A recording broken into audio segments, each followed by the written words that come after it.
चलिए दोस्त, आज है तुम्हारा क्वाड्रेटिक इक्वेशन का लेक्चर नंबर 5।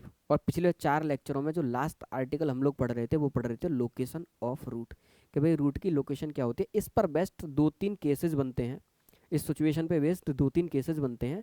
उन 2-3 केसेस को पढ़ेंगे, उनसे रिलेवेंट इलिस्ट्रेशन करेंगे। काफ़ी आसान सा टॉपिक है। और जाते जाते सबसे लास्ट इस चैप्टर का धांसू टॉपिक, जाते जाते लास्ट में इस चैप्टर का सबसे धांसू टॉपिक पढ़ेंगे जिसका नाम है न्यूटन्स फार्मूला। धांसू कुछ नहीं है, कहने का मतलब सिर्फ इतना सा है धांसू ऐड करने का कि फ्री के 4 मार्क्स मिलते हैं लास्ट के टॉपिक से। और ऐसा देखा जा रहा है कि क्वाड्रेटिक इक्वेशन में अगर जेई मेन प्रॉब्लम बना रहा है तो वो प्रॉब्लम सारी की सारी क्वाड्रेटिक इक्वेशन पे बेस्ड बना दे रहा है। हर दूसरी तीसरी चौथी प्रॉब्लम क्या कर रहा है, क्वाड्रेटिक इक्वेशन पे बेस्ड बना दे रहा है, न्यूटन्स फार्मूला पे बेस्ड बना दे रहा है। जो कि एक छोटा सा कॉन्सेप्ट, अगर आप दिमाग लगा के पढ़ो तो वो 4 नंबर आपके फ्री के होते हैं जेईई मेन के अंदर। तो अब हम आज क्या पढ़ने वाले हैं, आज हम लोग पढ़ने वाले हैं location of root. Last class में मैंने स्टार्ट कर दिया था, दोबारा जीरो से स्टार्ट करता हूँ इस टॉपिक को कि लोकेशन ऑफ रूट होता क्या है। कुछ केसेस हम लोग को इसमें पढ़ने हैं, उनसे रिलेवेंट मैं आपको इलिस्ट्रेशन लग पाऊंगा, गौर से देखना। सबसे पहला केस लिया है मैंने लोकेशन ऑफ रूट में, when a number lie between the roots of quadratic equation. ठीक है ना, रूट्स ऑफ क्वाड्रेटिक इक्वेशन कि भाई एक नंबर है जो क्वाड्रेटिक इक्वेशंस के रूट्स के बीच में लाई करता है। अब यहाँ से मुझे क्या समझ में आता है कि अगर मेरा कोई भी नंबर क्वाड्रेटिक इक्वेशन के बीच में, रूट्स के बीच में लाई कर रहा है, इसका मतलब 2 रूट होने चाहिए और दोनों के दोनों डिफरेंट होने चाहिए। अब नंबर रूट्स के बीच में तभी लाई करेगा जब रूट्स कैसे होंगे, रियल। अब गौर से देखना, जब उसने ये बात मुझसे बोली तो यहाँ से मेरे दिमाग में 2 चीजें निकल के आई। मैंने कहा या तो ग्राफ के 2 रियल रूट होंगे, या तो ग्राफ मेरा ऐसे होगा, या फिर ग्राफ मेरा दोस्त ऐसे होगा। गौर से देखो, इन 2 ही सिचुएशन में रूट मेरे कैसे हैं, दोनों के दोनों रियल रूट हैं। आप लोग गौर से देखो, 2 रूट हैं रियल, एक रूट है मेरा अल्फा, एक रूट है मेरा बीटा। यहाँ की सिचुएशन में भी मेरा एक रूट है अल्फा और एक रूट है मेरा बीटा। अब इसने कहा कि कोई नंबर है जो इन दोनों के बीच में दोस्त क्या करता है, लाई करता है। A number lie between the roots of quadratic equation.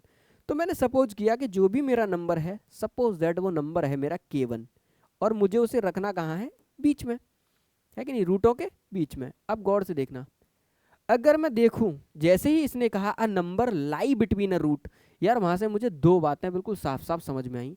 एक चीज मुझे ये समझ में आई कि अगर 2 रूट होंगे तो केस नंबर 1 या इसी का सॉल्यूशन नंबर 1, एक चीज तो कंफर्म है, जो भी उसका डिस्क्रिमिनेंट रहा होगा that should always greater then 0। गौर से देखो, क्या जो भी क्वाड्रेटिक रही होगी, क्या उसका डिस्क्रिमिनेंट ग्रेटर देन 0 रहा होगा दोनों केसेस में, क्योंकि 2 रूट हैं। तो इन दोनों ही सिचुएशन में, क्योंकि दोनों रूट रियल तभी होंगे जब मेरा डी ग्रेटर देन 0 होगा। देखना गौर से। दूसरी क्या है कि मैं अपने ग्राफों से भी श्योर हूं, या तो मेरा ए ग्रेटर देन 0 होगा या मेरा ए लेस देन 0 होगा।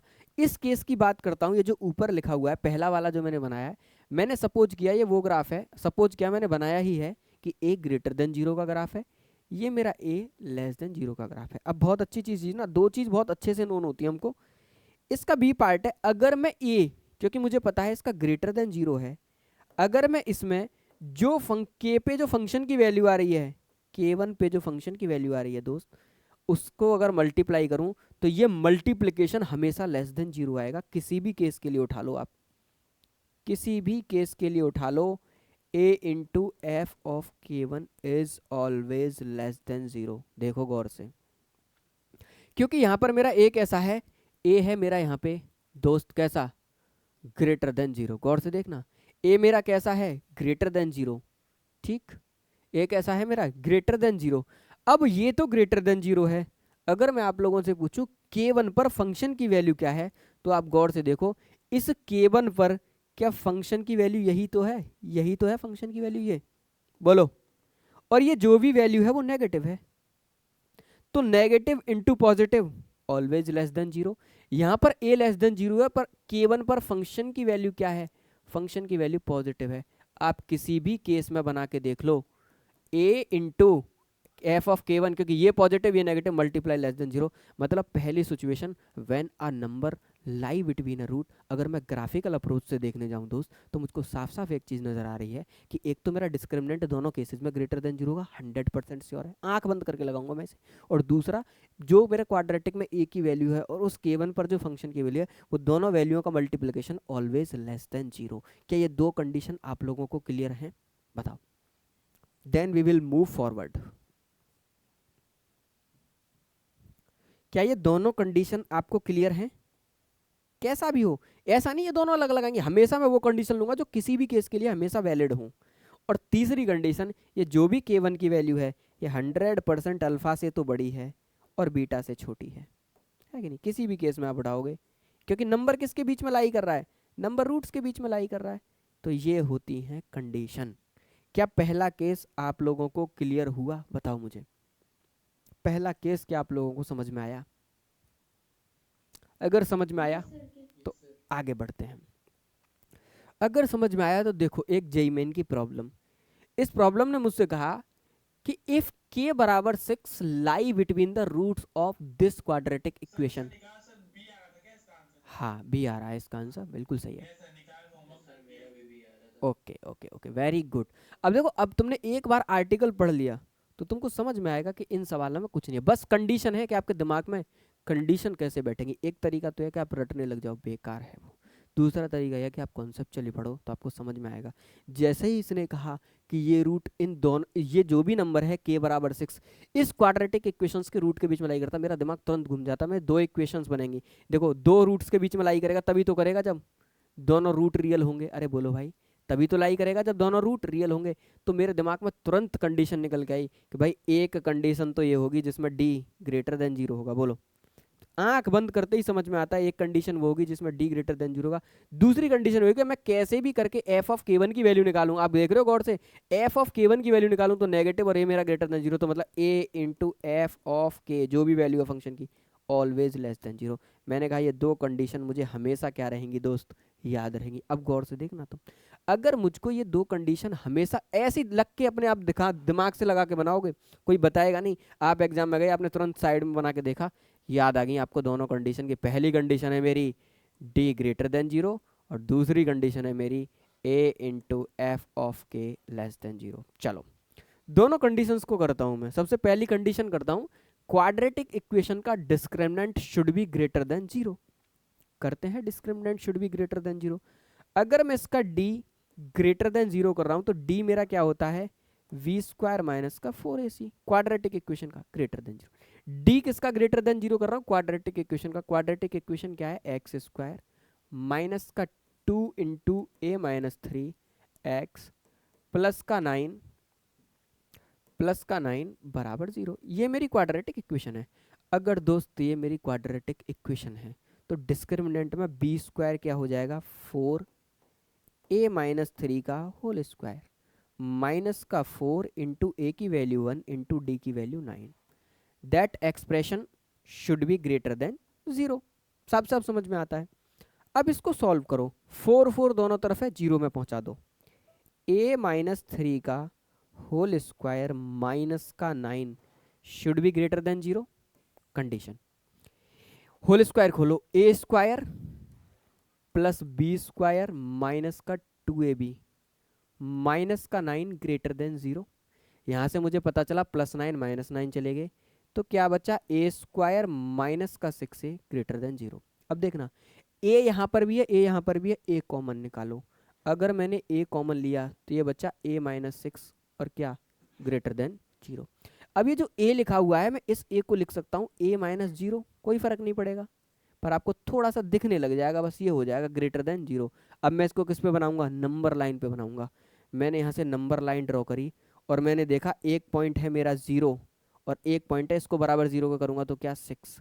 तो मैंने देखा मुझे जो भी नंबर है इस एक्सप्रेशन में रखने पर ग्रेटर देन जीरो मिलना चाहिए। 6 से बड़ा कोई भी नंबर रखोगे तो पॉजिटिव मिलेगा, बीच में रखोगे नेगेटिव मिलेगा, इससे मिलोगे तब भी आपको क्या मिलेगा? पॉजिटिव।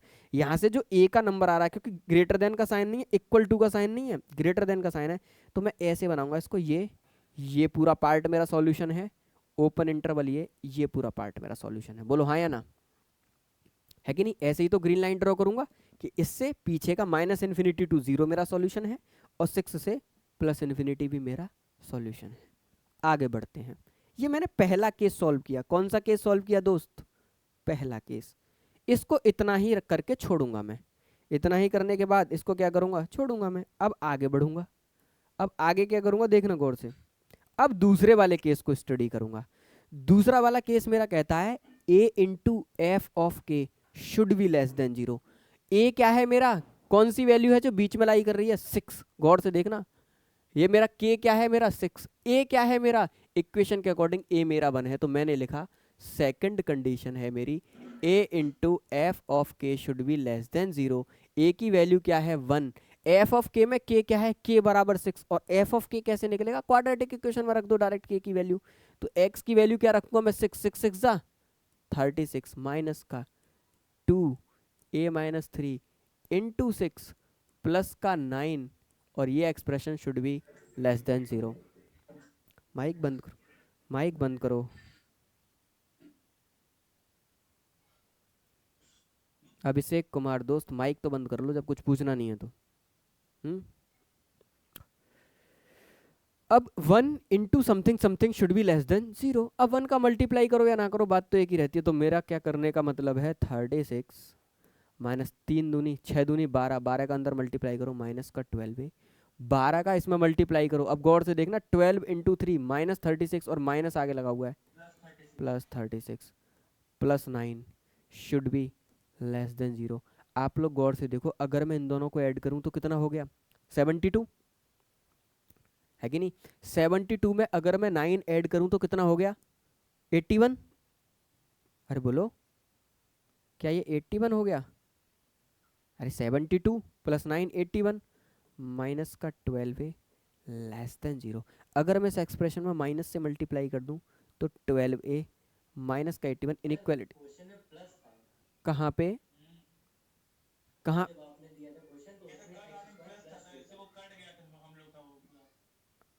कल मैंने 36 किसका कहाँ पे प्लस लिया था ये बताओ? मैंने +2 लिख दिया था कल। तो मैं एक बार क्वेश्चन चेक कर लूँ। हाँ इसमें प्लस ही है सवाल में। हो yes yes yes yes yes दोस्त। हाँ तो ये तुमने मुझे बात स्टार्टिंग में क्यों नहीं बताई? मैं हाँ, इसका मतलब यहाँ पे क्या लग रहा होगा? प्लस। अब चलिए, क्योंकि यहाँ पे कोई भी आंसर इसलिए नहीं आया क्योंकि प्लस का भी स्क्वायर करता तब भी और माइनस का भी स्क्वायर करता तब भी कोई फर्क नहीं पड़ता। पर फर्क कहाँ पड़ेगा? फर्क पड़ेगा यहाँ पे, है कि नहीं? फर्क कहाँ पड़ेगा? यहाँ पे दोस्त। क्योंकि अगर ये प्लस का है, अगर ये प्लस का है तो ये तो प्लस हो जाएगा और ये माइनस हो जाएगा। Okay okay good. -36 plus 36 cut गए, बिल्कुल सही बात है दोस्त, कट गए। अब इसके बाद मेरे पास क्या बचा? इसके बाद मेरे पास बचा 12a प्लस 9, यही बचा लेस देन 0। चेक करते रहना कहीं कैलकुलेशन मिस्टेक ना हो। अगर मैं इसमें से 3 कॉमन ले लूँ तो 4a प्लस 3 लेस देन 0। यहाँ से मुझे पता चला 4a plus 3 should be less than 0। a should be less then minus का 3/4। ये दूसरा आया मेरा निकल के। ये क्या है? दूसरा। यहाँ से जो मेरी a की वैल्यू निकली वो a की वैल्यू मेरी निकली थी। गौर से देखना, मैं इन्हें ऐसे ही बनाऊंगा ताकि आप बाद में कंपेयर कर पाओ। अगर मैं लिखना भी चाहता तो मैं लिख देता यहाँ से a belongs to -∞ to 0 union 6 to ∞। पर एट द एंड मुझे इससे आपको श्रिंक करना सिखाना है। इस एक्सप्रेशन को अगर मैं देखूं तो इसका मतलब ये है कि अगर मैं नंबर लाइन ड्रॉ करता हूं और उस नंबर लाइन पे अगर ये पॉइंट है माइनस का 3/4, इधर कोई 0 रहा है, तो इसके कहने का मतलब है कि आप 3/4 को छोड़ दो, 3/4 को छोड़ दो, बाकी सब आपके सॉल्यूशन है पीछे, है कि नहीं? ये आपने कितने पार्ट सॉल्व करे? 2। अभी तीसरा पार्ट और है कि ये जो भी नंबर है 6, तीसरा पार्ट कौन सा है? कि ये जो भी नंबर है 6, that number should always be greater than from alpha 1 and always be less than from beta। greater than alpha and less than from beta। बोलो हाँ या ना? अरे तीसरा केस क्या है मेरा?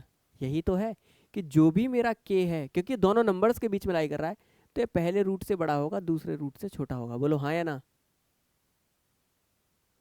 अरे बोलो, पर अगर आप इस क्वेश्चन को गौर से देखो तो इसमें अल्फा और बीटा दोनों क्या नहीं है, डिफाइन नहीं है दोस्त। देखो गौर से, इसके अंदर अल्फा और बीटा ए के टर्म्स में क्या डिफाइन है? क्या मैं इन्हें ए के टर्म्स में डिफाइन कर पाऊंगा?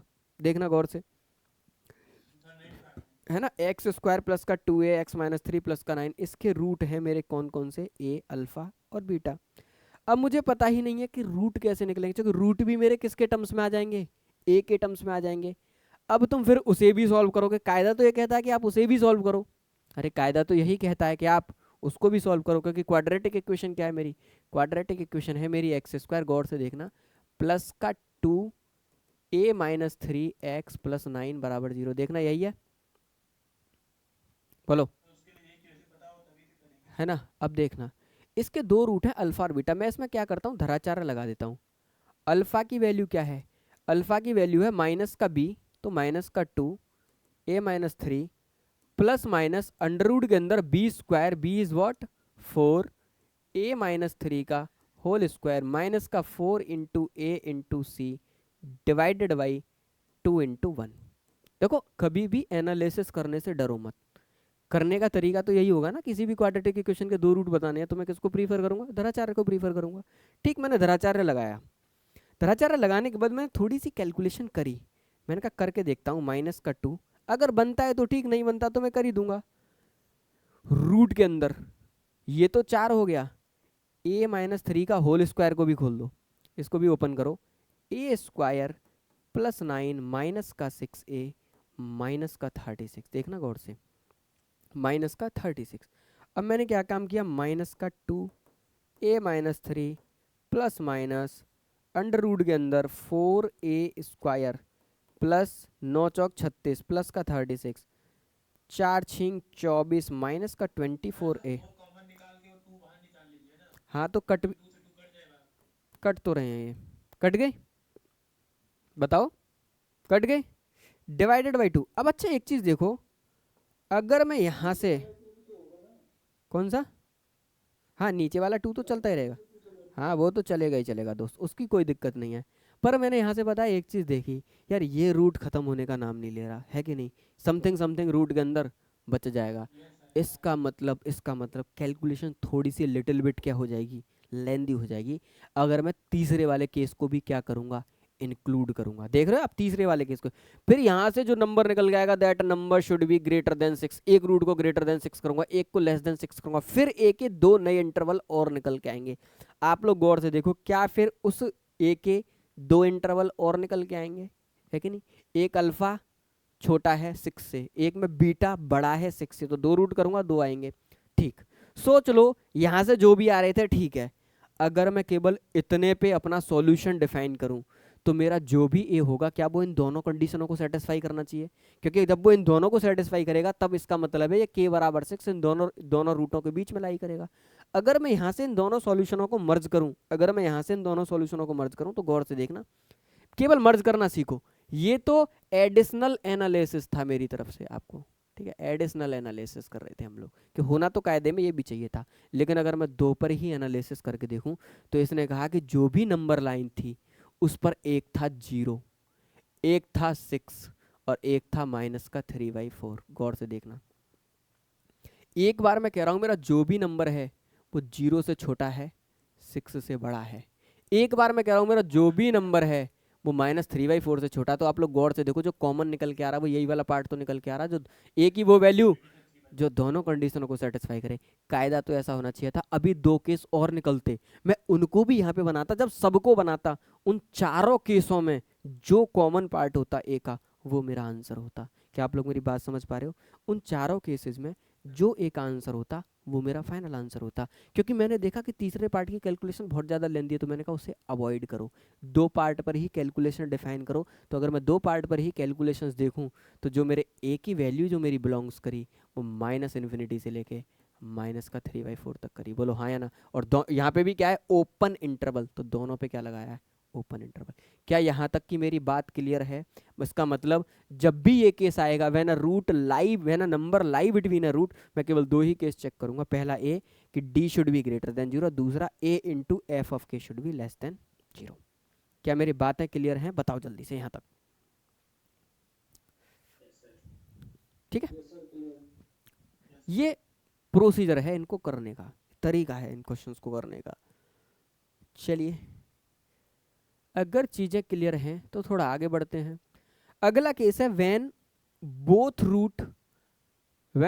Root lie between two given number. बहुत गौर से देखना, when a both root lie between two given number. अब दो गिवन नंबर्स के बीच में मेरे रूट्स क्या कर रहे हैं, दोनों के दोनों रूट्स क्या कर रहे हैं, दो नंबर क्या कर रहे हैं, when both roots lie between two given number. जब दोनों के दोनों रूट दो गिवन नंबर्स के बीच में लाई कर रहे हूं। अब गौर से देखना, मैंने कितने केस बनाए। मैंने पहला केस बनाया कि सपोज दैट मेरा ग्राफ कुछ ऐसा है। बहुत गौर से सुनना, यहां पर मेरे पास में दो रूट हैं अल्फा बीटा। मेरे पास में दो रूट हैं अल्फा एंड बीटा। मैंने कहा when both root lie between two number, between दो नंबर्स के बीच में लाई कर रहे हैं। तो मैंने सपोज कर लिया एक नंबर मेरा K1 कहीं यहाँ है, एक नंबर मेरा K2 कहीं यहाँ है। जब मेरे दो नंबर इधर उधर होंगे तभी तो दोनों रूट इधर लाई करेंगे बीच में इन दोनों नंबर्स के, क्योंकि आर्टिकल कह रहा है when both root lie between two given number, दो गिवन नंबर्स के बीच में लाई करें। तो मैंने कहा एक तो ये केस हो सकता है। दूसरा केस गौर से देखना, इसी को इस अपोजिट भी हो सकता है कि नहीं। अब मेरे दो रूट हो गए, एक मेरा ये रहा अल्फा, एक ये रहा मेरा बीटा। और मुझे साफ साफ यहाँ से एक चीज़ दिख रही है, एक मेरा नंबर ये रहा K1, एक मेरा ये रहा नंबर K2। ठीक, अभी गौर से देखना, दो ग्राफ और पॉसिबल हैं। अगर मैं ऐसा बोल रहा हूँ तब भी मैं कौन सा गलत कह रहा हूँ, कुछ भी जस्ट टच करते हुए जा रही है, जस्ट टच करते हुए। तो अगर ऐसा है तो इसके दोनों रूट क्या हो जाते हैं, इक्वल। अब भी मेरा नंबर K1 कहीं यहाँ रहा होगा, K2 कहीं यहाँ रहा होगा। When both root lie between two given number, दो नंबर्स के गिवन नंबर्स के बीच में है। उसने ये थोड़ा ना कहा कि वो दोनों रूट डिफरेंट होने चाहिए। इस आर्टिकल से कहीं पे भी यार डिफरेंट हो या ना हो, उससे मेरा आर्टिकल में कोई फर्क नहीं पड़ता, कोई फर्क नहीं पड़ता। तो गौर से देखो, दो ग्राफ और नहीं बढ़ गए क्या। अगर ऐसा है तो फिर उल्टा भी हो सकता है।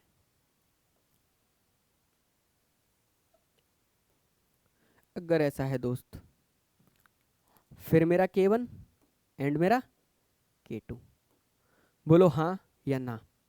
ये चार केस बनेंगे। इसके अलावा अगर आपने भी क्वाड्रेटिक के ग्राफ पढ़े हैं, मैंने पढ़ाए हैं, अब आपको लगता है कि कोई केस पॉसिबल है तो मुझे बताओ कि भैया ये केस पॉसिबल है। अब एनालिसिस स्टार्ट करो। पहले वाले ग्राफ में मेरा A ग्रेटर देन 0 था और मेरा D भी ग्रेटर देन 0 था। दूसरे वाले ग्राफ में मेरा A less than 0, D, very good. इस वाले में ग्रेटर देन 0 ही होगा, दोनों रूट रियल है। D बराबर 0 है। अगर मैं इस वाले कर्व को देखूं, A लेस देन 0, D बराबर 0। अगर मैं इन चारों केसों से एक चीज देखूं तो जो मेरा फाइनल आंसर होगा, मेरा फाइनल आंसर जो होगा वो ये कहता है D should be greater than और इक्वल टू 0। दोनों केस इंक्लूड करने पड़ेंगे, क्योंकि कुछ में D ग्रेटर देन 0 और कुछ में D इक्वल टू 0, तो मुझे सब लेना है। तो D greater than equal to 0, ये मेरा केस नंबर 1 बता। क्या ये सबको सेटिस्फाई कर रहा है, बोलो।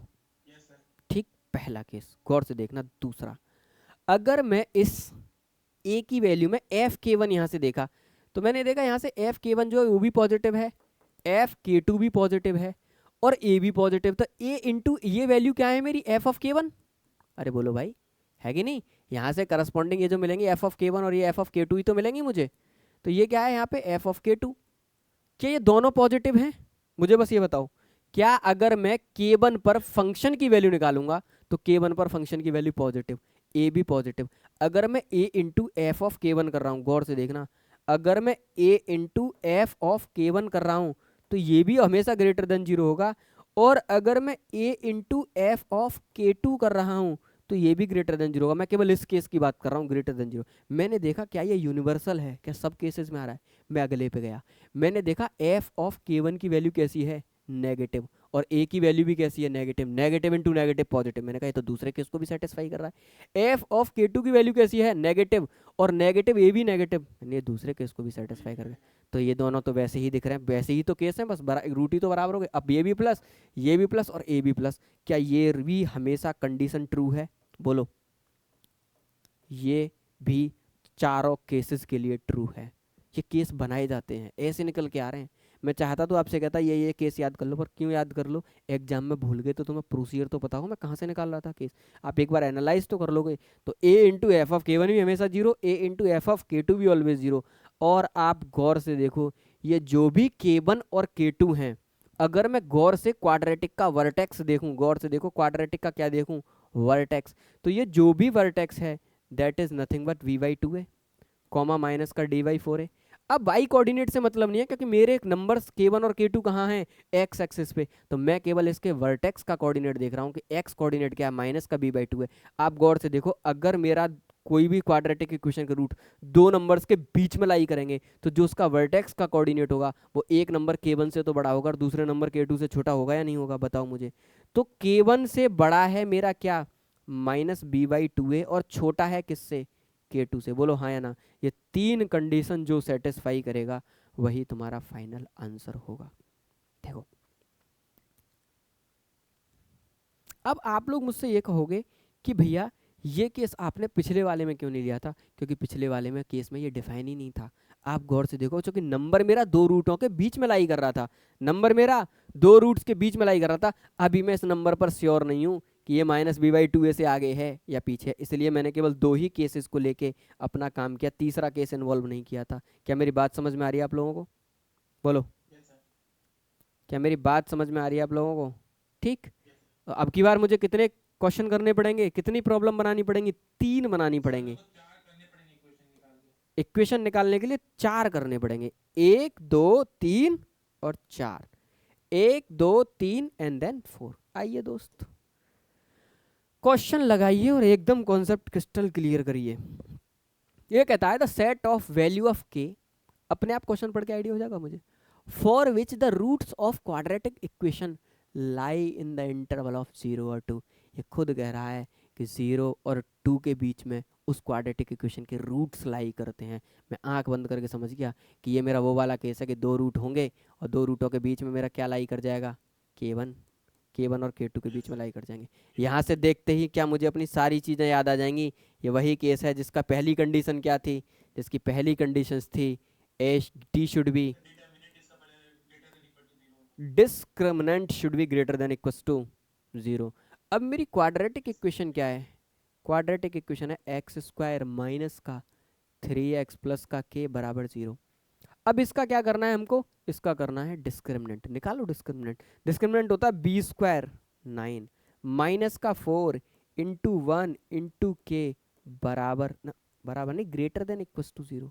ये तो क्वाड्रेटिक इक्वेशन थी, इसमें तो कोई दिक्कत नहीं है, पर ये जो ग्रेटर देन इक्वल टू 0 कहाँ पे आएगा, डिस्क्रिमिनेंट पे। Discriminant should be greater than equal to 0। यहाँ से आप लोग देखना 9 माइनस 4 के ग्रेटर देन इक्वल टू 0। अगर मैं इसको करूँ तो 4k minus 9 should be less than equal to 0। यहाँ से k should be less than equal to 9/4। पहला निकाला अभी तुमने, पहला निकाला, बहुत खुशी महसूस हुई। पहला निकालने के बाद क्लोज करो, दूसरे पे आ जाओ तुरंत। दूसरा है आपका a इंटू, दूसरा क्या है दोस्त, दूसरा है आपका a into F of k1 is what, less than 0। चलिए दोस्त, a into F of k1, a1 की वैल्यू क्या है क्वाड्रेटिक इक्वेशन में, a की वैल्यू है क्या है 1, इंटू k1 क्या है, पहला नंबर क्या है 0। क्वाड्रेटिक इक्वेशन में अगर आप 0 रखोगे तो क्वाड्रेटिक इक्वेशन में मिलेगा केवल आपको k। यहाँ पर भी x की वैल्यू 0, x की वैल्यू 0, तो केवल क्या मिला k। तो k should be less than 0। इसमें शुड बी लेस देन 0 होता था या ग्रेटर देन 0 होता था, कोई बता ही नहीं रहा है, केवल मुझी को पता है ग्रेटर देन 0 होता है, बाकी तुम लोगों भी पीछे केस पड़ गए। वही तो कह रहा हूँ, ग्रेटर देन, तो k should be greater than equal to 0। दूसरा ये मिला। इसी के नीचे इसका एक और भाई बैठा होता है a into F of k2 भी क्या होता है हमारा, ऑलवेज ग्रेटर देन 0। अब गौर से देखना, क्वाड्रेटिक इक्वेशन में a की वैल्यू क्या है, a की वैल्यू है 1। क्वाड्रेटिक इक्वेशन में a की वैल्यू क्या है, a की वैल्यू है आपकी 1। उसके साथ साथ k2 क्या है, k2 है आपका 2। 2 को रखो, 2 2 जा 4 माइनस 3 2 जा 6 plus k always greater then 0। गौर से देखना दोस्त, अगर मैं इधर घटा दूं तो ये आ गया k minus 2 greater than 0, k minus two greater than 0 और k minus two greater than 0, तो k should be greater then 2। बोलो हाँ या ना। तीसरा निकला।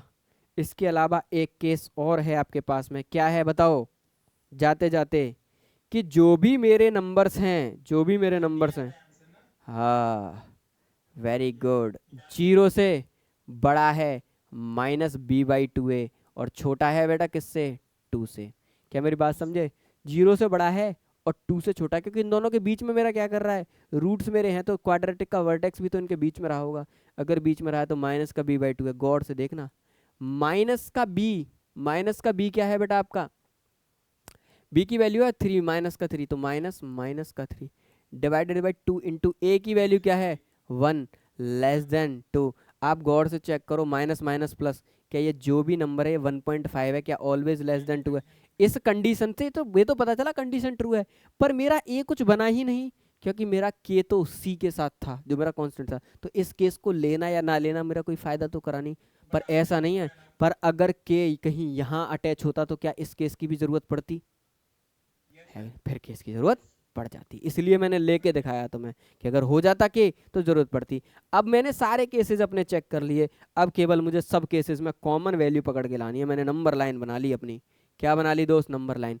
एक मुझे मिला 9/4, मैंने मार्क कर लिया कहीं यहाँ पे 9/4। फिर मुझे एक नंबर मिला कितना दोस्त, के ग्रेटर देन 0, मैंने बना लिया के 0, ये रहा 0, ये रहा। फिर मिला ग्रेटर देन 2, अब जो 2 है वो 9/4 से थोड़ा सा पहले पड़ जाएगा, अरे पड़ जाएगा, मैं कुछ 2 से थोड़ा सा बड़ा, 2 पॉइंट समथिंग समथिंग है। अब मैंने सबको बनाए, पहला बना मेरा कि एक के की जो भी वैल्यू है या तो वो करेक्ट 9/4 है या 9/4 से छोटी है, तो पहला इंटरवल मिला मुझे करेक्ट 9/4 का मतलब क्लोज इंटरवल पीछे।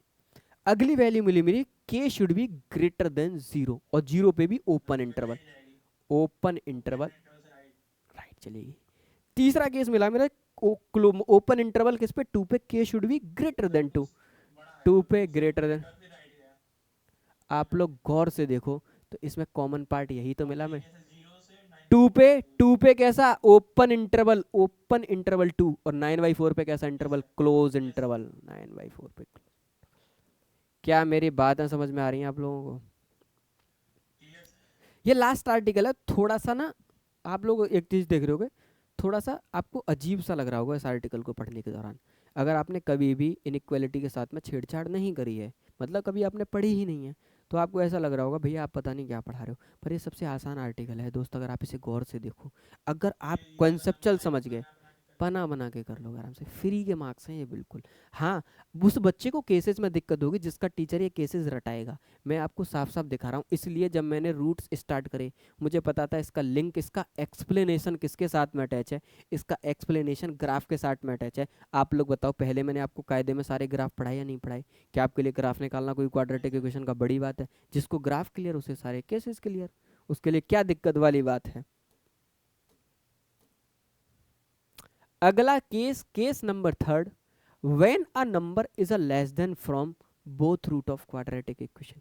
कहने का क्या मतलब है कि मेरा कोई नंबर है जो क्वाड्रेटिक इक्वेशन से दोनों रूटों से पीछे है, एग्जैक्टली सपोज दैट मेरे दोनों रूट ऐसे हैं, है कि नहीं, तो मेरा k1 नंबर कहीं यहाँ होगा, क्योंकि वो दोनों रूटों से कैसा है, छोटा, तो k1 कहाँ लाई करेगा, यहाँ पे।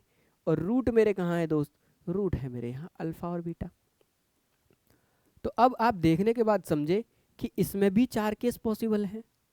अरे बोलो, इसमें भी चारों केस भैया पॉसिबल हैं।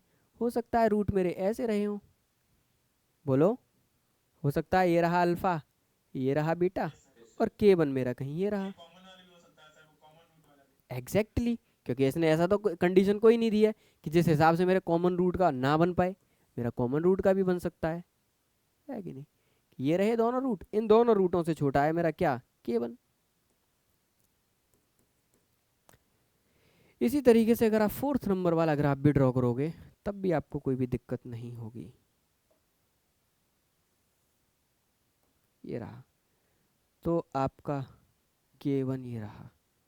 अब आप लोग गौर से देखना, ये जो भी कंडीशन है, क्या पहली तो सब में कॉमन है, d should be greater than equals to 0, बोलो भाई, क्योंकि ये कहता है आपसे कि इसमें आपका a greater than 0, d greater then 0, a less than 0, d greater then 0, a greater than 0, d बराबर 0। इसमें क्या है आपका a लेस देन 0 और d बराबर 0, तो d should be greater than equals to 0। पहला तो आपका ये बन गया। अब ये जो भी नंबर है k1, अगर मैं इसका a के साथ में मल्टीप्लाई करूंगा इस पे फंक्शन की वैल्यू निकाल के, आप गौर से देखो हमेशा ग्रेटर देन 0 आ रही है, आ रही है नहीं आ रही है। तो दूसरा केस भी मुझे मिल गया कि a into F of k1 is always greater then 0। तीसरा केस भी मुझे पता है कि ये जो भी वैल्यू k की है, k1 की, ये always less than from minus b by two है कि नहीं, क्योंकि माइनस बी बाई टू है क्या है, क्वाड्रेटिक की वर्टेक्स। अरे बोलो भाई, यही तो है माइनस का बी बाई टू है। देखो गौर से, माइनस का बी हमेशा इससे क्या आ रहा है, छोटा। क्या ये तीन केसेस में जो कॉमन वैल्यू बन जाएगी वही वहीं से मैं अपना आंसर निकाल लूंगा?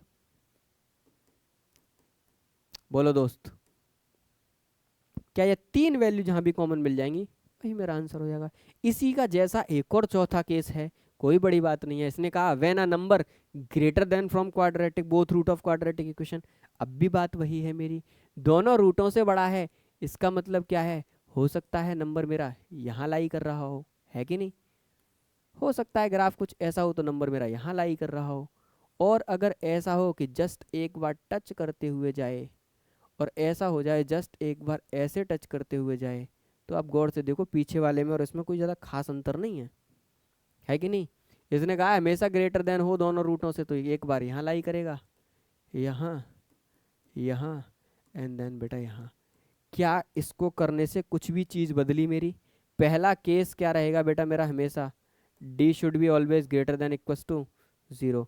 दूसरा, अगर मैं इसी में a में इसी k2 की अगर मैं वैल्यू करूंगा तो ऑलवेज ग्रेटर देन 0, बस केस बदला तो तीसरा बदला। अब ये जो भी k है, k1 है, that should always be greater than from minus b by two है। पिछले वाले में क्या था, लेस देन, इसमें क्या होगा दोस्त, ग्रेटर देन। अरे बोलो, क्योंकि इस बार वर्टेक्स पीछे है इससे। क्या आपको चारों केसेस क्लियर हैं दोस्त? बोलो। मीटिंग का लिंक दे रहा हूं, जल्दी से ज्वाइन करो।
अगर आप पिछले वाले केस से इस केस को भी अगर दोस्त कंपेयर करते हो, देन तब भी कंडीशन ठीक ठाक है, ठीक है।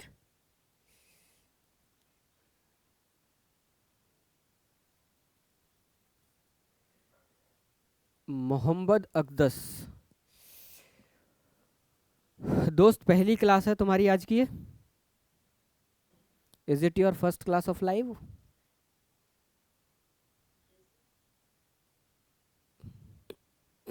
कब लिया था तुमने ये कोर्स दोस्त?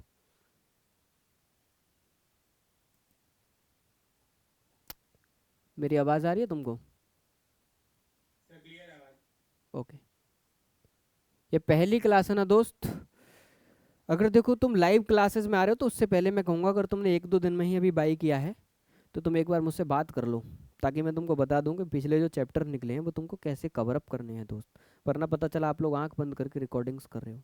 अगर आपको एक प्रॉपर ट्रैक चाहिए कि भैया मुझको ऐसे पढ़ना है, मुझे एक बार गाइड कर दो, तो you have to call me. तो मुझे कॉल करो, फिर मैं तुमको गाइड करूँगा भाई कि इस तरीके से आपको अपनी प्रिपरेशन स्टार्ट करनी चाहिए, ठीक। तो फ़ायदा रहेगा। ऐसा ना हो कि बीच में लेक्चर में आके तुम डीमोटिवेट हो जाओ अगर ना पकड़ पाओ। कायदे से देखोगे सब समझ में आएगा। अगर तुम इस आर्टिकल को गौर से देखो, देखो भाई सब लोग, तो k1 की जो भी value F of k1 that is also positive और a इज ऑल्सो पॉजिटिव, तो हमेशा a into F of k इसमें भी हमेशा क्या रहेगा, ग्रेटर देन 0। पिछले वाले केस के दोनों केस बराबर रहेंगे, बस एक केस बदल जाएगा, पहले इधर था, उधर माइनस बी बाई टू बड़ा था k से, इस केस में क्या हो जाएगा, k बड़ा हो जाएगा किससे, माइनस का b बाई टू ए से, खत्म। ये 4 केस हैं, इनको कहते हैं लोकेशन ऑफ रूट। जाते जाते एक आर्टिकल मैंने और दे दिया आपको, छोटा सा question, if both root of a quadratic equation exceeds from 3 then the value of a is what। तुम्हारे सामने मैंने लिख दिया, मैंने कहा एग्जैक्टली क्योंकि मेरे क्वाड्रेटिक रूट एक्सीड है, मतलब इससे ज़्यादा हैं। अगर इससे ज़्यादा हैं तो इसका मतलब हम केस नंबर 3 की बात कर रहे हैं। अगर केस नंबर 3 की बात कर रहे हैं तो हमको यहाँ पे पता है कि हमारे पास में 3 केसेस हैं जो हमको लेके चलने हैं। पहला केस है हमारा d should be greater than और इक्वस टू 0। अगर d मेरा ग्रेटर देन इक्वस टू 0 होगा तो गौर से देखो, d में b स्क्वायर क्या है, 6a का स्क्वायर। बताओ कोई दिक्कत?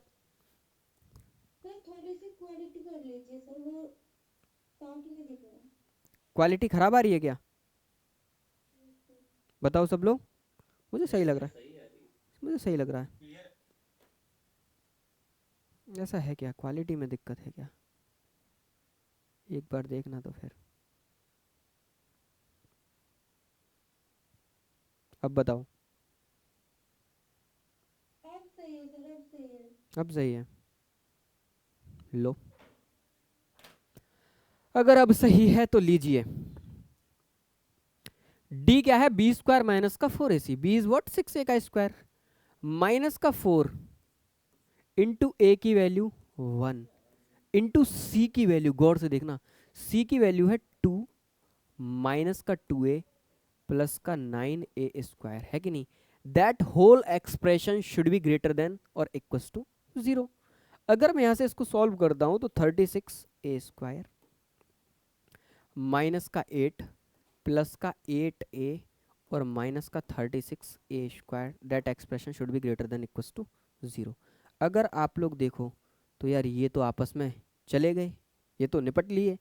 अब क्या बचा, 8a minus 8 greater than equals to 0। 8 अगर कॉमन ले लिया तो a minus a should be greater than equals to 0। यहाँ से क्या मिला, a should be greater than equals to 1। पहला, क्या यहाँ तक क्लियर है, बताते जाना। पहला क्लियर है।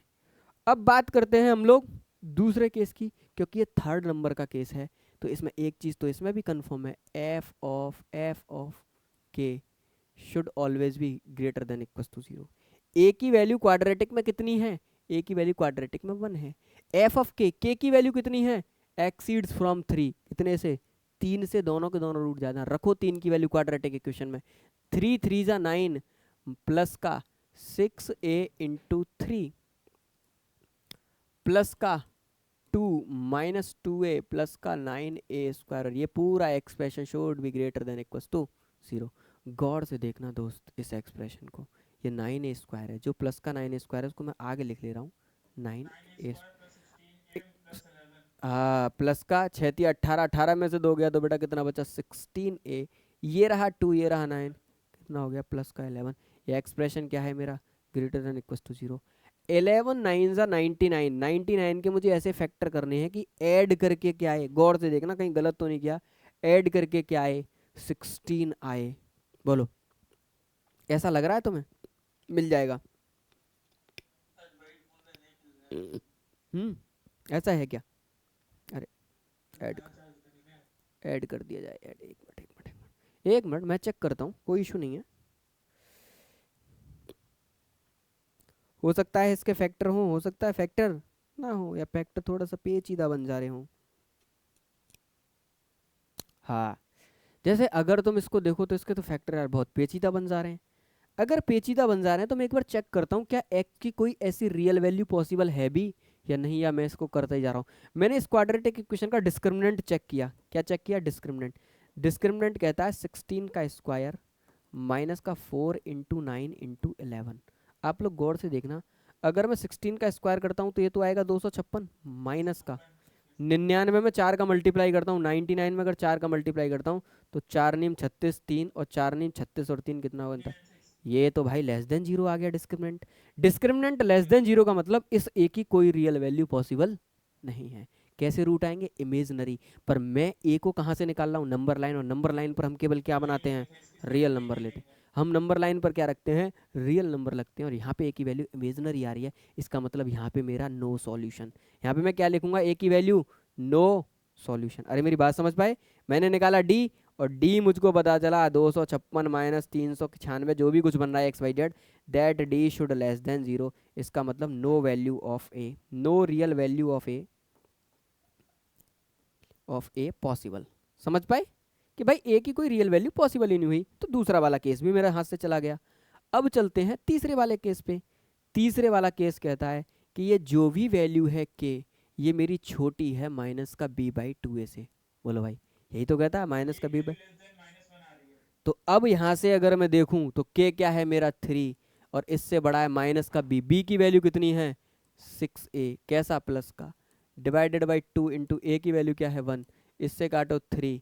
तो अगर आप लोग गौर से देखो तो माइनस का 3 है ग्रेटर देन 3, 3 से 3 कट गया, माइनस का मल्टीप्लाई करो तो ए शुड बी लेस देन 1। देखना सही कर रहा हूँ गलत कर रहा हूँ?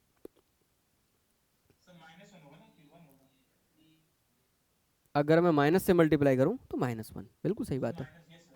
ए should be less than from -1। इसके अलावा और कोई केस ही नहीं होता। तो आपको एक रियल वैल्यू यहाँ से मिला सेट, एक रियल वैल्यू का सेट आपको यहाँ से मिला। दोनों को कंपेयर करके देखना क्या कुछ कॉमन है क्या। ये इसमें दिक्कत है क्या तुम लोगों को? लो, माइनस का a should be greater than 1, minus से मल्टीप्लाई कर दिया, a should be less than -1। अरे क्लियर है? हाँ, अरे निकालो तो सही इसको, क्या आएगा अब देखो। अब मैंने देखा एक तो कह रहा हूँ मैं 1 या 1 से बड़ा, एक कह रहा हूँ -1 से छोटा, तो यहाँ तो एक की कोई रियल वैल्यू ही नहीं निकल के आई है कि नहीं? कोई भी कॉमन सेट नहीं निकल के आया। तो अगर मैं इसको फाइनली बनाता नंबर लाइन पर, अगर मैं इसको फाइनली बनाता नंबर लाइन पर, तो मैं लिखता, एक तरफ लिखता 1 और एक तरफ दोस्त क्या लिखता? माइनस का 1। एक मेरा सेट कह रहा है कि 1 के एडजेक्ट बराबर है और 1 से बड़ा, और एक कह रहा है इससे छोटा है। कुछ भी कॉमन नहीं मिला। तो आप लोग क्या कहोगे? ए बिलोंगिंग्स टू 5। भाई ए का कोई सॉल्यूशन ही नहीं है। इस हिसाब से मेरा ऑप्शन कौन सा हो गया? डी। ऑप्शन कौन सा हो गया मेरा? D, none of these. क्या मेरी बात क्लियर है? एक बार चेक कर लूं। हाँ, नन ऑफ दीज। ठीक, सिंपल सी बात है यार। ये थे आपके क्वाड्रेटिक इक्वेशन के क्या? ये थे दोस्त आपके क्वाड्रेटिक इक्वेशन के लोकेशन ऑफ रूट की प्रॉब्लम। खत्म, क्वाड्रेटिक के सारे आर्टिकल खत्म। मैंने आपसे कहा था जाते थे एक बहुत बेहतरीन आर्टिकल है जिसका नाम है न्यूटन्स फार्मूला, उसे भी देख लेते हैं। हाँ, इस आर्टिकल की एक बहुत बेहतरीन ब्यूटी है यार न्यूटन्स फार्मूला की, कि यहाँ से जो भी नंबर मिलता है वो अगर आपको आता है, ये है एक लाइन का कॉन्सेप्ट, अगर आपको आता है तो ये फ्री के मार्क्स हैं। आप अगर यूट्यूब पर डाल के देखोगे तो कहते हैं क्वाड्रेटिक में 4 नंबर फ्री के, ऐसे करके लाते हैं shorts video, 4 number quadratic free के। इसी आर्टिकल के बारे में डिस्कस करते हैं, क्वाड्रेटिक फार्मूला।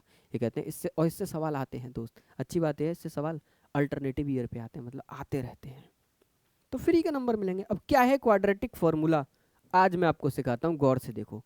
अगर मैंने कहा ax² plus bx plus c बराबर 0, और इस इक्वेशन के क्वाड्रेटिक है, इसके दो रूट हैं अल्फा और बीटा, इसके दो रूट हैं अल्फा और बीटा, और इन अल्फा और बीटा में कुछ एसएन टाइप का रिलेशन अगर वैलिड है, एसएन टाइप का कोई भी सम इन अल्फा और बीटा पर इस तरीके से वैलिड है कि अल्फा की power n plus minus beta की पावर n अगर बराबर है इस एसएन के, इस एसएन के, इस एसएन के, देन ये कंडीशन हमेशा वैलिड होती है कि आप a की जगह पर तो a रखो, x² की जगह पे रख दो एसएन, b की जगह पे b रखो, x की जगह पे रख दो SN-1, c की जगह पे c रखो और आगे लिख दो SN-2, और ये हमेशा बराबर होता है 0 के। वेरी वेरी इंपॉर्टेंट, कुछ नहीं है इसमें। x² की जगह पे SN, x की जगह पे SN-1, और आप c के साथ में क्या लिखो, एक एक करके घटा के लिखते जाओ एस एन माइनस टू। और आगे हाँ ना ना सब कुछ तो मैं बताऊंगा, अभी एक क्वेश्चन कराऊंगा इसमें समझ जाओगे। एक चीज याद रखना, ये एस एन क्या है, अगर इस तरीके से लिंक है तो, अगर इस तरीके से लिंक है तो, ये ए और बी का इस तरीके से कोई रिलेशन सेटिस्फाई कर रहा है, देन ये चीज आपकी वैलिड है। इसी चीज को कहते हैं क्वाड्रेटिक फॉर्मूला, इसी को कहते हैं न्यूटन्स फॉर्मूला। गौर से देखना, अब एक सवाल कराऊंगा ना तब तुम्हें लगेगा आए ये तो बच्चों का खेल था, बिल्कुल हम खाम इसमें लड़ रहे थे। गौर से देखो, ये सवाल आईआईटी ने 2011 में पूछा। इसने कहा x square minus six x minus two बराबर जीरो के रूट अल्फा और बीटा हैं, और देखो उसने खुद बताया कि अल्फा और बीटा में एस एन इस टाइप का रिलेशन वैलिड है। देख रहे हो उसने क्या कहा, खुद कहा कि भाई एस एन इस टाइप का रिलेशन वैलिड है, कि अल्फा की पावर एन बीटा की पावर एन एक्चुअली में नथिंग बट एस एन इस टाइप से है। आपसे कहा इस एक्सप्रेशन की वैल्यू बताओ। अब ये जो भी कुछ लिखा हुआ है ऊपर, आप लोग गौर से देखना, मैंने अभी अभी आपको बताया कि अगर ये न्यूटन्स फॉर्मूला है तो मैं इसको लिख सकता हूँ 1 इंटू एस एन माइनस का 6 इंटू एक्स की जगह पे S N minus one, minus का 2 into S N minus two बराबर जीरो। क्या मैं इसको लिख सकता हूँ ऐसे, बोलो? अगर ये इस तरीके की सिचुएशन को क्या कर रहा है, सेटिस्फाई कर रहा है। अरे बोलो भाई, यहां तक की चीज क्लियर है? बताइए दोस्त, बोलो। घबराहट तो नहीं महसूस हो रही दोस्त? एक्स स्क्वायर को रिप्लेस कर देते हैं, मैं बल लिख देता हूँ एस एन से, एक्स को रिप्लेस करते हैं एक्स एन माइनस वन से, और जो सी के साथ में होता है उसको लिख देते हैं एस एन माइनस टू से, खत्म। अब यहाँ पर एन तो हम अपने आप रख रख के निकालेंगे, क्यों टेंशन ले रहे हो, एन तो हम अपने आप रख रख के निकालेंगे। कैसे? क्योंकि ये रिलेशन हमेशा वैलिड है इस कंडीशन के लिए, तो इस तरीके से लिख सकते हैं इसको। तो मैंने देखा एस में क्या लिख रहा है 10, तो मैंने इसमें रख दी एन की वैल्यू 10। मैंने कहा एन बराबर रखना 10, जैसे ही मैंने एन बराबर 10 रखा, नीचे क्या हो गया एस 10 माइनस का 6 इंटू, इसको क्या लिख सकता हूँ एस 9 माइनस का 2 इंटू 10 में से गया तो क्या बचा दोस्त एस 8 बराबर जीरो। बोलो हाँ या ना? अब आप लोग गौर से देखो, एस 10 माइनस टू एस 8, अगर मैं लिख रहा हूँ एस 10 माइनस टू एस 8, इस वाले सिक्वेंस को उधर पहुंचा दो, 6 इंटू एस 9 हो गया। बोलो भाई, अरे यही तो उसने दे रखा है, यही तो यहाँ पे ले रखा है। एस 10 माइनस टू एस 8 की वैल्यू क्या है 6 ऑफ एस 9, और नीचे भी डिवाइड में क्या दे रखा है 2 ऑफ एस 9, एस 9 से एस 9 कट गया, 2 6 जा 3। बताओ भाई, क्या ये फ्री के नंबर नहीं है इन सवालों में? बताओ मुझे। अब तुम जब YouTube पर जाओगे तो इस टाइप की बहुत सारी इलिस्ट्रेशन इसी फॉर्मेट पे दे रखी हैं। अगर मैं सेम फॉर्मेट कराऊं तो फिर मैंने तुमको क्या सिखाया, मैं इसकी एक और फॉर्मेट पकड़ के लाया जो अभी रिसेंटली 2021 में पूछी गई है, इसी की है, पर पहली बार में देखने में कोई नहीं बता पाएगा कि इसी की है। पहली बार में जब कोई भी सवाल देखेगा तो कोई बता ही नहीं सकता कि ये इसी की है। रीज़न क्या है, कोई क्यों नहीं बता पाएगा, ये इसी की फॉर्मेट है। इसको मैं आपको बताता हूँ, क्योंकि इसमें कहीं भी नहीं लिख रखा है इसने पूरे क्वेश्चन में एस एन बराबर अल्फा की पावर एन प्लस बीटा की पावर एन, या एस एन बराबर अल्फा की पावर एन माइनस बीटा की पावर एन। क्या पूरे क्वेश्चन में आपको कहीं भी ऐसा कुछ लिखा हुआ दिख रहा है जिससे आपको ये क्लू मिले कि ये न्यूटन्स फॉर्मूले का प्रॉब्लम है? ठीक, आपको कहीं भी ऐसा कुछ लिखा हुआ दिख रहा है जिससे आप ये बता सको ये न्यूटन्स फार्मूले का? कहीं नहीं। मैं आपको बताऊंगा आप कैसे जज करोगे इसको, न्यूटन फार्मूले को। तीन, जब मैं वेराइटी आपको पढ़ा रहा था, जब मैंने कहा कि क्वाड्रेटिक इक्वेशंस के रूट दे दिए होते हैं, ये बड़े बड़े एक्सप्रेशन की वैल्यू पूछता है, तो एक तरीका तो वो होता है कि जहाँ पे हमको रूट की वैल्यू ही पता चल। हाँ एग्जैक्टली वही, उसी उसी चीज़ पे तो मैं आ रहा हूँ, उसी चीज़ पे तो मैं आ रहा हूँ आप लोगों के। गौर से सुनना, उसी चीज़ पे मैं बैक हो रहा हूँ। जब हम किसी भी क्वाड्रेटिक इक्वेशन को करते थे तो सबसे पहले हम उसमें लगाते थे धराचार्य, धराचार्य से हम लोग क्या निकाल लेते थे, रूट। एक तरीका तो वो था।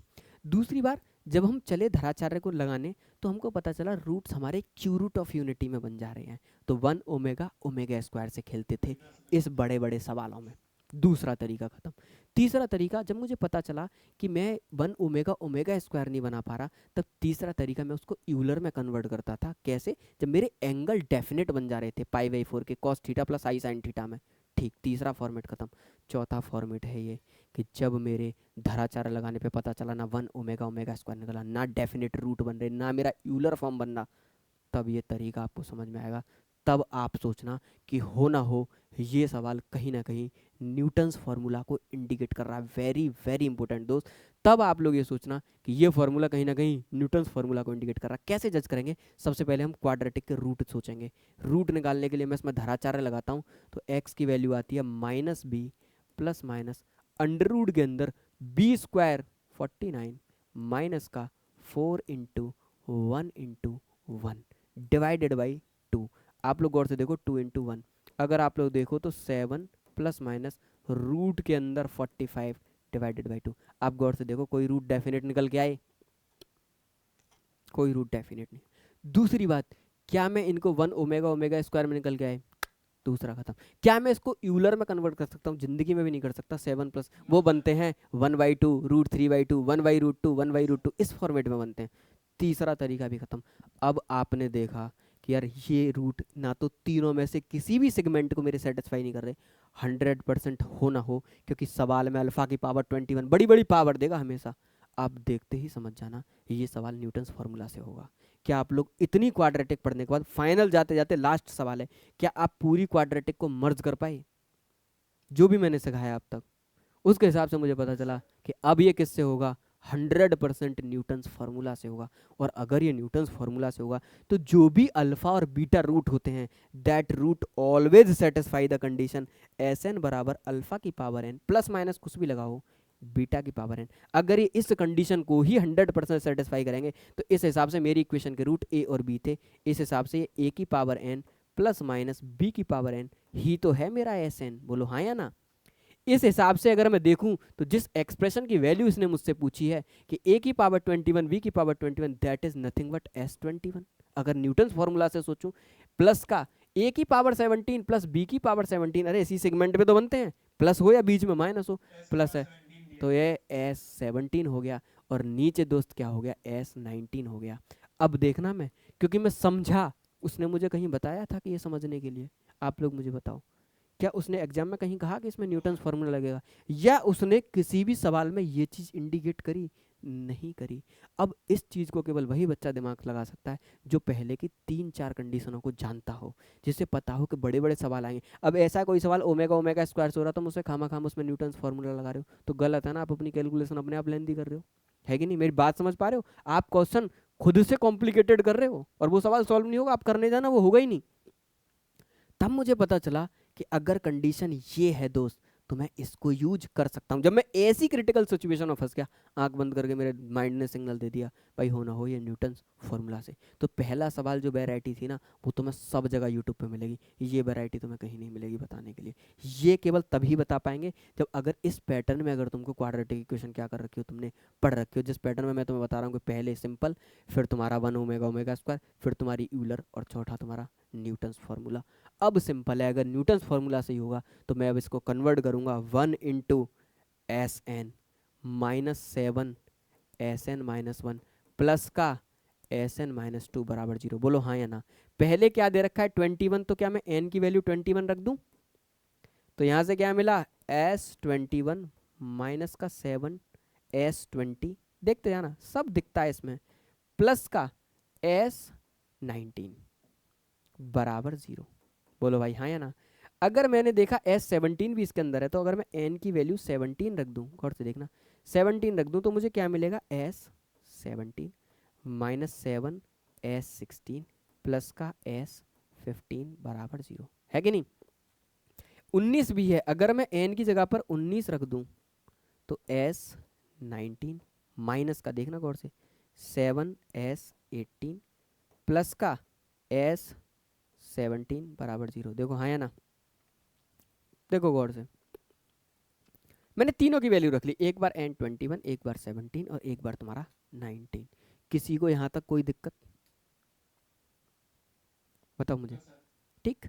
अब देखना, मैंने देखा ये S21 है, मैंने 21 रहने दिया, मैंने एक एक, एग्जैक्टली आप देख लो, एक एक करके कर लो, तो काटोगे तो ऐसा नहीं एक साथ तीनों की वैल्यू रख दो, फिर आप निकाल नहीं पाओगे, क्योंकि तीनों को रख के तो फिर कंफ्यूज हो जाओगे, बहुत बड़ी बड़ी इक्वेशन। मैंने S21 को ऐसे ही रखने दिया, मैंने S17 की वैल्यू रखी। S में अगर मैं n की जगह पे 17 रखूंगा तो मेरी वैल्यू क्या निकल के आई? मेरी वैल्यू निकल के आई S17 माइनस का 7 S16 और प्लस का S15। बोलो भाई हाँ या ना? और नीचे क्या दे रखा है, S19। बोलो यस या नो, बताओ मुझे, मुझे कुछ कुछ क्लू मिलना चाहिए तभी तो मैं कुछ कर पाऊंगा इसमें। अब मैंने यहाँ से देखा, अब और क्या करूँ मैं इसके अंदर, S21, 21 और किसी के साथ ही हो जा रहा है, 16 नहीं हो रहा, 17 में रखूँ। अगर मैं S17 माइनस 7 S16 प्लस का S15 बराबर 0, तो अब मैं इसमें से क्या कॉमन निकाल सकता हूँ, कुछ कॉमन कर सकता हूँ। मैं ऐसे कर सकता हूँ S21 प्लस का S17 माइनस का 7S16 माइनस का 7S16 प्लस का क्या लिखूंगा 15। अब 7S16 माइनस का और प्लस का 15, कुछ कुछ मिला। इसको अगर माइनस करूंगा तो फिर तो वही वाली बात हो जाएगी, है ना।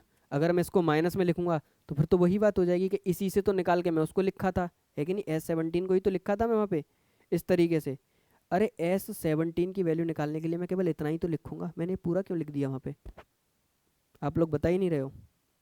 अगर मैं S17 को निकालने जा रहा हूँ तो मैं पूरा क्यों लिख रहा हूँ S17 सहित, मैं केवल S17 की वैल्यू लिखूंगा ना वहाँ पे। अरे दोस्त बताओ तो सही मुझे, मैं तो S17 भी लिख रहा हूँ। देखो मैं तो 1 डेढ़ घंटे से पढ़ा रहा हूँ, आप लोग तो बैठ के पढ़ रहे हो, आप तो कम से कम मुझे बताओ S17 की वैल्यू क्या आई, माइनस का नहीं प्लस का 7। एग्जैक्टली यार, जब तुम बताओगे तभी तो मुझे पता चलेगा। ये सेगमेंट बना।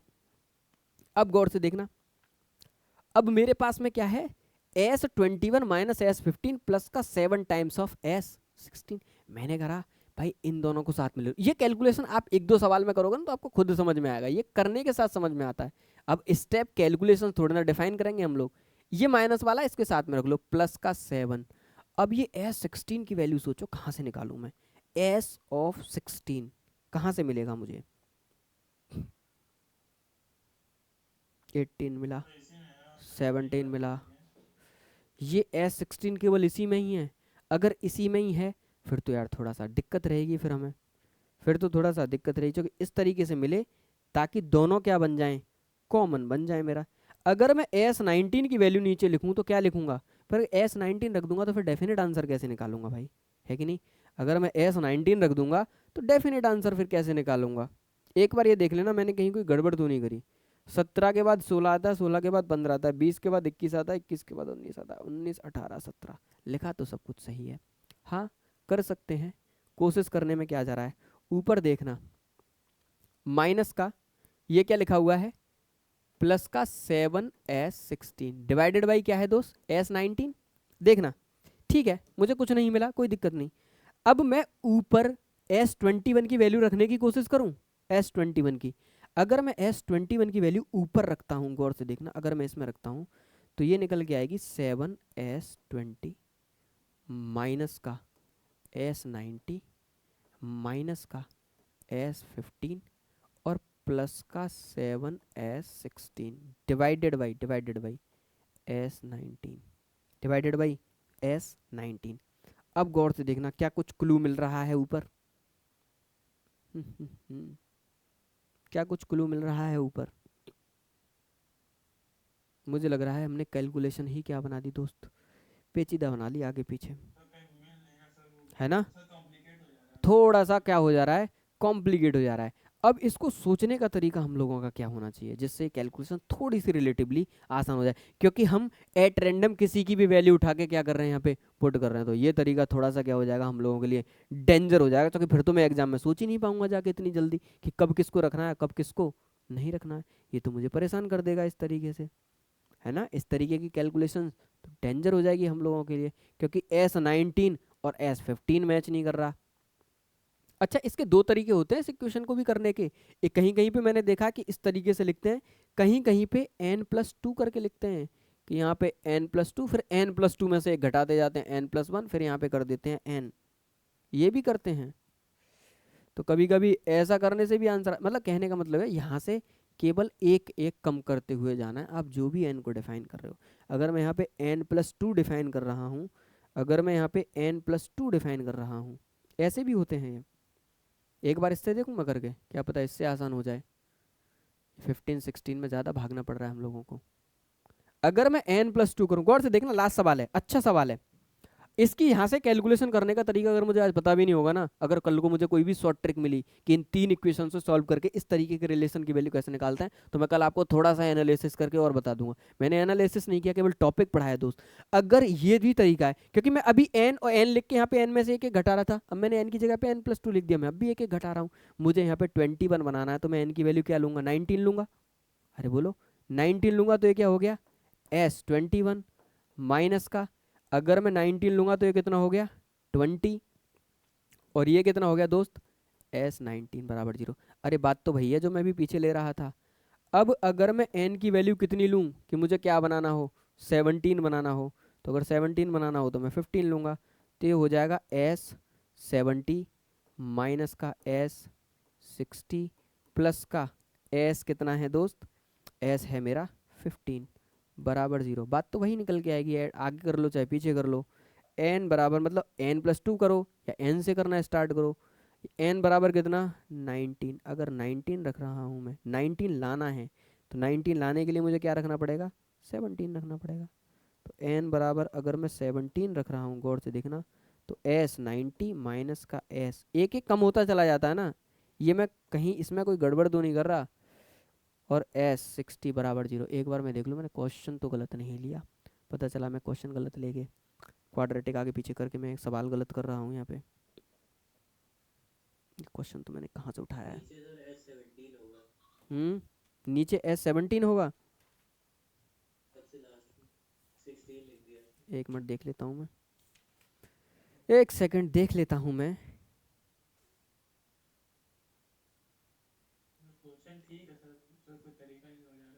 है ना,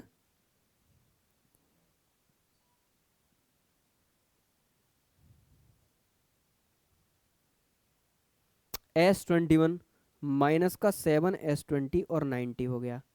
अगर मैं n की वैल्यू कितना पुट, क्या नहीं बन पाएगा,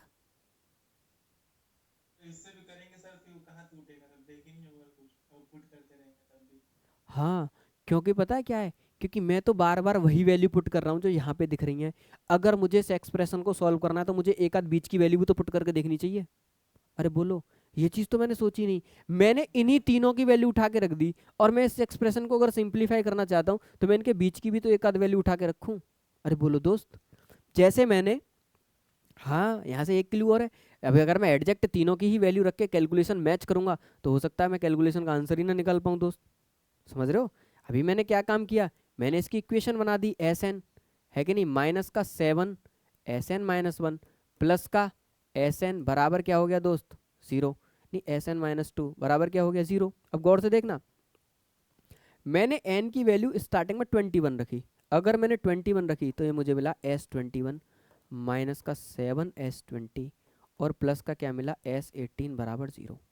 अब अगर मैं n की वैल्यू ऐसी रखूं कि कुछ कुछ और मिले मुझे, है कि नहीं, 19 रख लो, या मैं n की वैल्यू 20 रख लूँ, तो मुझे यहाँ से क्या मिला, S20 माइनस 7 S19, देखना गौर से, प्लस का S, अरे ये तो हर वैल्यू के लिए n के लिए ट्रू है कि नहीं, इसे कोई मतलब थोड़ी नहीं है कि आप सेम ही वैल्यू रखो।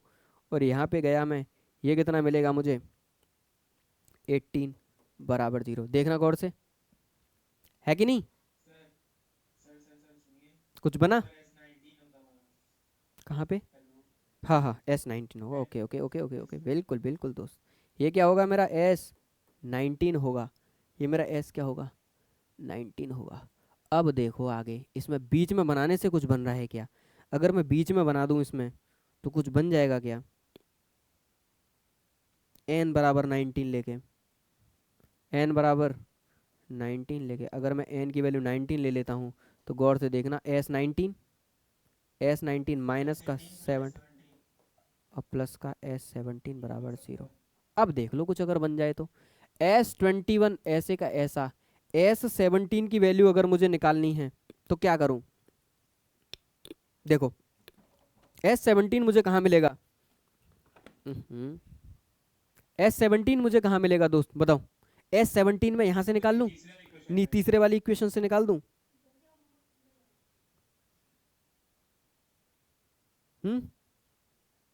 बोलो दोस्त, ये माइनस है प्लस है?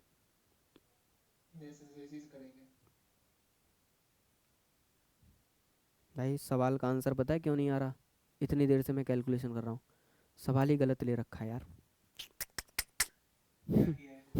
-1 है वहाँ, तभी तो मैं इतनी ऐसे ही कर लेता हूँ मैं कभी कभी। सवाल में -1 है और मैं से +1 लेके इतनी देर से सॉल्व कर रहा हूँ।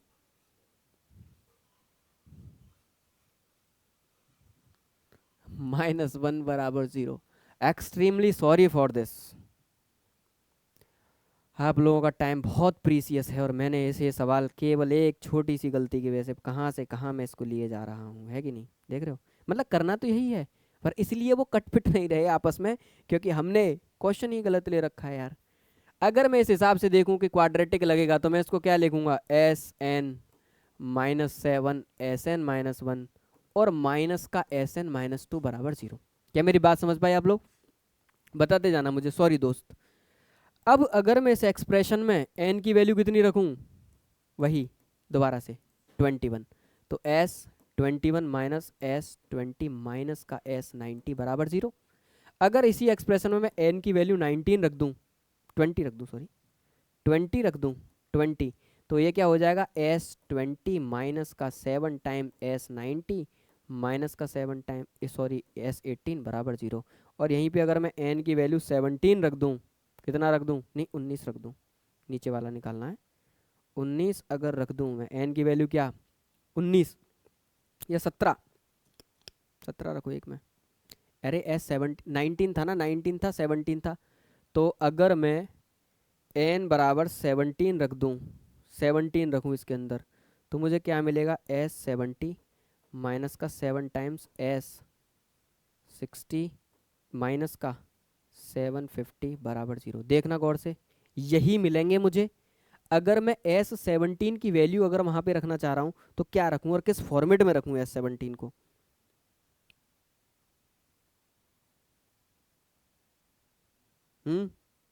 S17 को किस फॉर्मेट में रखूं मैं? 19 के फॉर्मेट में रखूं, क्योंकि ये तो 15 तो बहुत नीचे पहुंच जाएगा, इसको बहुत नीचे पहुंचा के तो मुझे कुछ नहीं मिलेगा, बस यही एक तरीका है। अब आप n की वैल्यू क्या रख दो, 19। तीन इक्वेशन बना लो ताकि आपको आसानी हो जाए। n की वैल्यू 19 रखी तो S19 माइनस 7 टाइम्स S18 और माइनस का S17 बराबर 0। अब आपको थोड़ा थोड़ा दिखेगा, ये एक्सप्रेशन था S21 प्लस का S70 डिवाइडेड बाई S90। आप आराम से कर लोगे, कोई भी सवाल होगा कोई फर्क नहीं पड़ता। एक बार आप 21 लो, एक बार आप 20 लो, एक बार आप 19 लो, लगातार लेते चले जाओ। यहाँ से अगर मैं S17 की वैल्यू निकालूंगा तो आप लोग देखना क्या लिखूंगा, S21 प्लस का, अगर मैं S17 की वैल्यू निकालूंगा, this is nothing but S90 minus 7 time S18। देखना गौर से, देखना गौर से दोस्त, ऑप्शन ए भी आ गया ना ना, B option is right option.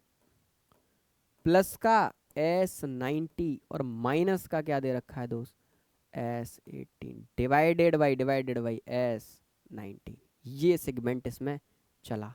अब गौर से देखना आप लोग, अब क्या हो सकता है, अगर मैं S21 की वैल्यू निकालूं, S21 की वैल्यू निकालूं या S19 की ही वैल्यू निकालूं, तो ये 21 के टर्म्स में आ जाएगी, आ जाएगी या नहीं आ जाएगी? गौर से देखो, अगर मैं 19 की वैल्यू निकालूं, अब यहाँ से बस एक स्टेप लेनी है आपको और पूरा आंसर खत्म। कैसे कटेगा ये एक स्टेप में, ये देखना है आपको, बोलो। अब मैं इसमें क्या लूं, S21 की वैल्यू लूं या इसी S18 को ले लूं, 7S18 को 18 की जगह पे लिख दूं? क्योंकि अगर मैं 18 ले रहा हूं तो मुझे कुछ कुछ दिख रहा है क्या इसमें बनता हुआ, S20 अगर मैं S18 को ले रहा हूं तो S20 माइनस 7S बन रहा है। हाँ, अब कुछ कुछ तुम्हारा बन जाएगा, अब कुछ कुछ तुम्हारा बन जाएगा।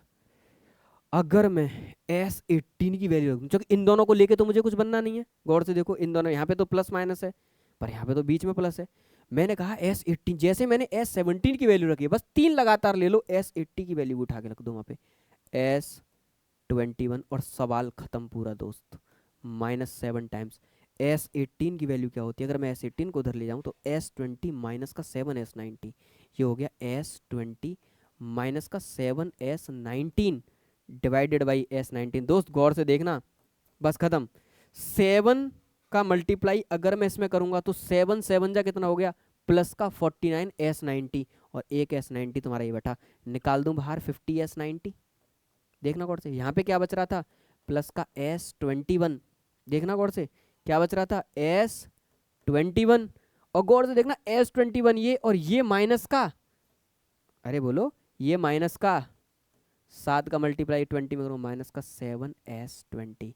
आप लोग गौर से देखो पूरा एक्सप्रेशन s19 में, क्योंकि s21 माइनस 7s20 तो आपके पास में है कितना, s90। 50s90 और ये भी एक s19 है, मिला के दोस्त कितना हो गया, बताओ मिला के कितना हो गया, 50s19 प्लस का एक और s19 डिवाइडेड बाई s19। आप गौर से देखो ऊपर 51s19 डिवाइडेड बाई s90। अच्छा वो सवाल पता है तब क्यों नहीं हुआ, क्योंकि हमने ऑप्शन क्वेश्चन जो गलत ले लिया था दोस्त, इस वजह से आंसर नहीं आया। ये सवाल बहुत प्यारा था, इसीलिए मैंने आपको रुक के कराया, इतनी देर रुक के कराया, और ये गलत हुआ, बहुत अच्छा हुआ कि ये गलत हुआ पहली बार में।